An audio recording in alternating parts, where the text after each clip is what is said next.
Okay, so it has been a long time since I've dropped a video. I believe it's almost been 2 weeks to be exact, and for my own channel, that's a pretty long time considering I drop a video damn near every single day. And if you must know, the reason why is because over the last week and a half or so, I've been battling COVID and it was my birthday. So a lot of things were just going on in my life over the last couple of weeks, so I decided to take some time off for myself. But since then, a lot of things have happened. Russell Westbrook's brother went on a Twitter space to get owned by Legend of Winning. Shout out to my guy Low, putting him in his place. And also a team like the Golden State Warriors, it looks like Draymond Green is the MVP, if you know what I'm saying. If you know, you know. But those are not the things I wanted to talk about, because I want to talk about a specific player that's been going under the radar in my books. And I specifically said in my books because I've been cutting this guy some slack. I've been not criticizing him harsh enough, because it's about time that I actually told the truth about how bad this dude has been playing. And you guys can see the title. I'm talking about Jayson Tatum. Because remember when Jayson Tatum was up next? Remember when he was young and he dunked on LeBron James and everybody said, uh-oh, this is like a passing of the torch type of moment. I mean, yeah, they did lose in the Eastern Conference Finals, but he had a great showing not only in that game, but that series and throughout the entire playoffs. And it looks like now should be the time that he really takes that next step, but he just has not done that yet. Because this year has easily been one of the worst years of Jayson Tatum's career since he's become a star player. Because there are some games where Jayson Tatum goes off and we're like, oh, that's the guy we said was going to be the next Kobe Bryant. But then there are some games where Tatum plays like trash, and I question why we even had faith in him to begin with. I mean, we're just talking straight up inconsistency. When you look at the last 11 games for Jayson Tatum, it's been pretty abysmal, averaging 24 points and 8 rebounds, but he's shooting 39% from the field and below 30% from 3, along with 4 turnovers a game. And what's wild about that is if you look at the 15 games before the last 11, he's averaging 29 points a game on 46, 36, 85 shooting splits. So that's exactly my point. He's so inconsistent to where he has hot stretches where he looks amazing, followed by cold stretches where he looks just the opposite. And I think that points to a big problem that the Celtics have, which is they don't know who the hell their #1 guy is. I mean, they literally just trade going back and forth between Tatum taking 25 shots, Jaylen Brown takes 15,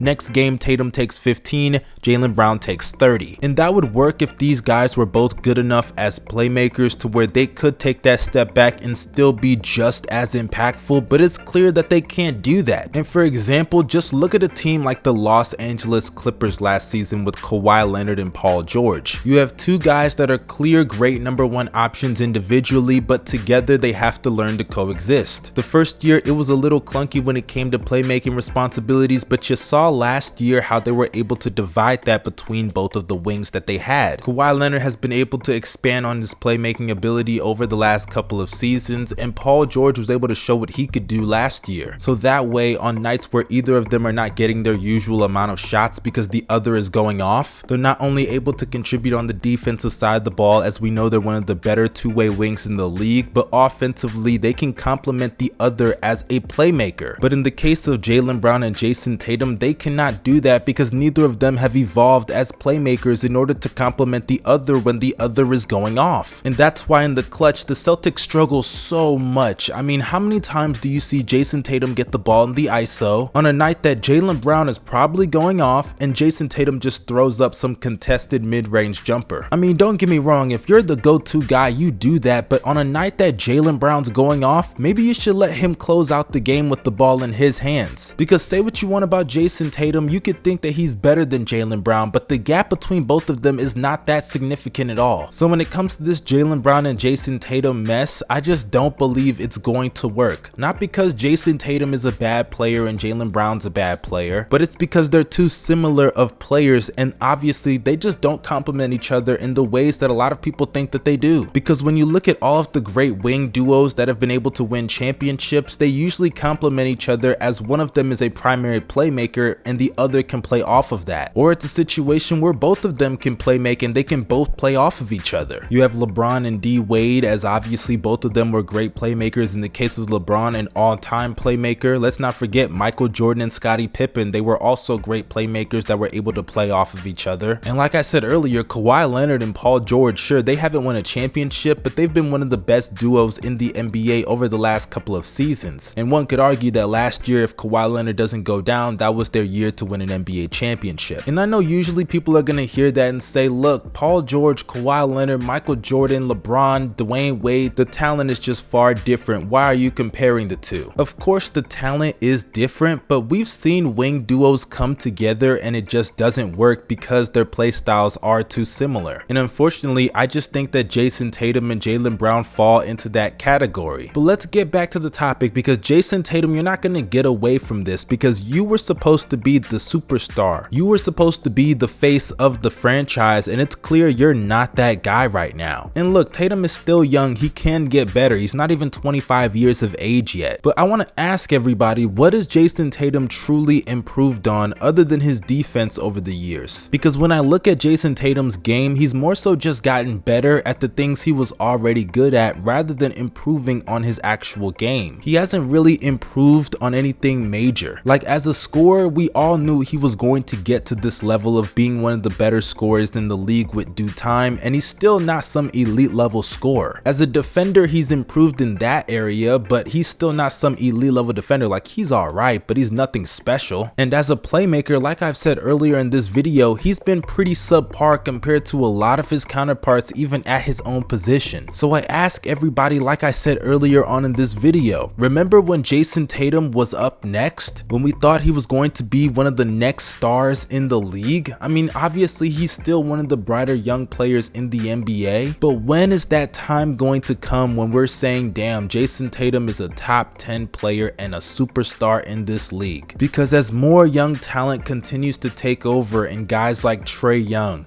John Morant, Darius Garland, Devin Booker, hell, if you want to throw the rookies like Cade and Evan Mobley, soon that hype that Jayson Tatum had back in those days in Boston earlier on, it's gonna keep fading away year after year after year as all these young guys will continue to pass him by. And maybe I'm being too hard on Tatum. Maybe the league is just far too talented than we think it actually is. Or maybe it's just that Tatum is not the player that we all thought he was going to be. Because I can't lie to you, I always knew Jayson Tatum and Jaylen Brown weren't that far apart, but I didn't expect the conversation to be this close at this point in time in their careers. So I leave you guys with this question again. Remember when Jayson Tatum was up next? Because I surely do. But hey, before I wrap up this video, if you enjoyed it, drop a like, because I know you guys show immense support. Boston Celtics fans, don't hate me too much. I'm just being honest about the things that I see, and I can't cap the things I've seen from Jayson Tatum this year have not brought me any pleasure. Actually, I take that back, because I don't like the Celtics, so seeing them struggle actually does bring me pleasure, but I do like Tatum, so seeing him struggle doesn't bring me much pleasure. But if what I'm saying really pisses you off, let me know down below in the comment section what you thought about this video. Do not forget to subscribe to the channel, and pressing the bell for post notifications goes a long way also. Make sure you follow me on social media. The links for all of my socials are in the description box down below. This is your boy Young Mustard signing out. You guys stay safe and have a blessed day.